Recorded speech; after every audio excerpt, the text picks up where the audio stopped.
हमारा अंतिम और पांचवा कथ्य है, सभी कार्य अराजनैतिक एवं अहिंसात्मक हों। हम लोगों के सभी कार्य अराजनैतिक एवं अहिंसात्मक हों। प्रश्न ये उठता है कि राजनीति क्या हमारे जीवन का आवश्यक पहलू नहीं है? राजनीति हमारे जीवन का अत्यावश्यक पहलू है। राजनीति हमारे जीवन को हर दिन और हर जगह प्रभावित करता है और हर व्यक्ति राजनीति को प्रभावित करता है। फिर अराजनैतिक होना कैसे संभव है? यहाँ पे राजनीतिक होने से मतलब है तलाश का सक्रिय राजनीति आप उसे कर सकते हैं। यह राजनीति एक यथार्थ है, इसका एक स्वरूप होता है, इसकी एक पहचान होती है और एक प्रक्रिया होती है, एक दल होता है और इस तरह के कई चीज होते हैं।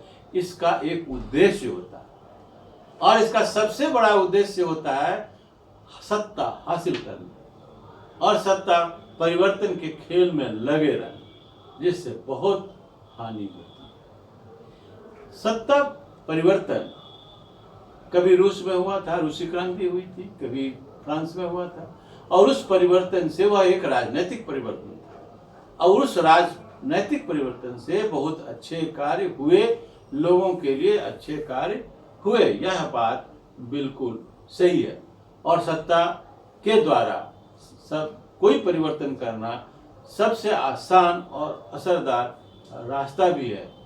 परंतु क्या हमारे देश में या अधिकतर देशों में ऐसा हो रहा है? हम केवल और केवल राजनीतिक रूप से सक्रिय होकर सत्ता हासिल करते हैं और अपने लिए करते हैं और हम लोग देख रहे हैं कि अभी तक क्या स्थिति है हमारे देश की, कितने बार परिवर्तन। स्वामी विवेकानंद का कार्य जन कल्याण का कार्य था, राष्ट्र निर्माण का कार्य था, राजनीतिक तो नहीं था। राम मोहन राय का कार्य सामाजिक उत्थान का कार्य था, राजनीतिक तो नहीं था।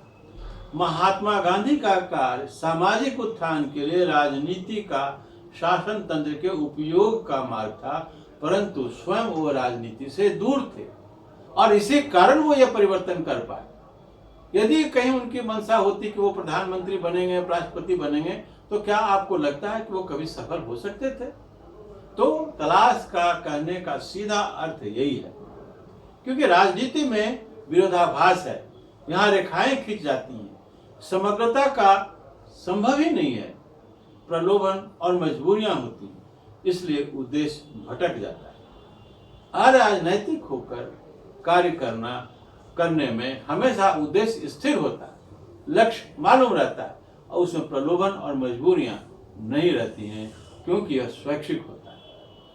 सीधा मतलब यह है कि तलाश से जो लोग जुटे वो कृपया इस प्लेटफॉर्म का या इस रूप में उपयोग नहीं करें कि भाई अब हम इतने लोगों से जुट गए हैं और ये लोग हमको अब मुखिया बना देंगे, एमएलए बना देंगे, एमपी बना देंगे या और किसी तरह से लाभ पहुंचाएंगे।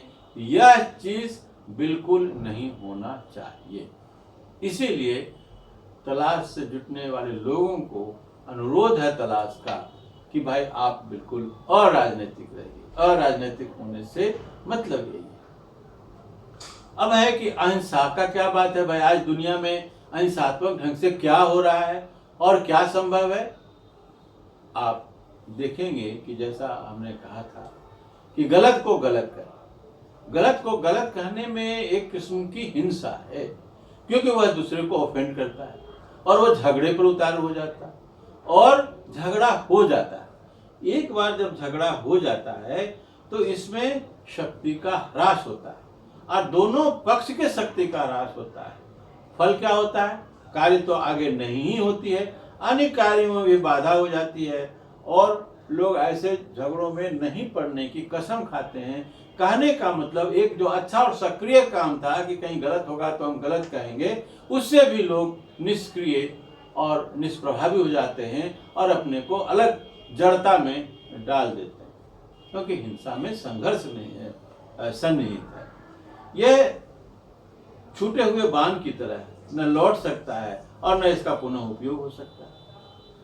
और दूसरी बात यह है कि इसमें विजय किसी एक ही व्यक्ति की होती है, एक ही दल का होता है, जबकि अहिंसा में ऐसा नहीं होता। उसमें दोनों पक्ष विजयी होता है, दोनों को कोई चीजें अच्छी लग जाती हैं और दोनों कोई बात करने के लिए समझ जाती है। एक शर्त होती है, अहिंसा में आपके पास ऊर्जा का अक्षय भंडार होना चाहिए। यह हिम्मत होनी चाहिए कि कोई आपको एक तमाचा लगाता है तो या तो आप उसको सहन कर दीजिए और या उसको कहिए कि भाई तुमको यदि अच्छा लगता है तो दूसरे पर भी लगा दो। यह व्यवहारिक है, ऐसा मैं नहीं कहता, तलाश की ऐसी मान्यता भी नहीं है, लेकिन हम ये कहना चाहते हैं कि जहां आप देखें कि संघर्ष की उपस्थित होने की संभावना है, वहां आप पीछे ही हट जाएं, संघर्ष ना कर परसुएशन करें, उनको दबाव डालें मानसिक तौर पर, सामाजिक तौर पर, ताकि वह कार्य अहिंसात्मक रूप से हो पाए। इसमें आप सफल होंगे, किसी को चोट भी नहीं पहुंचेगी। धन्यवाद।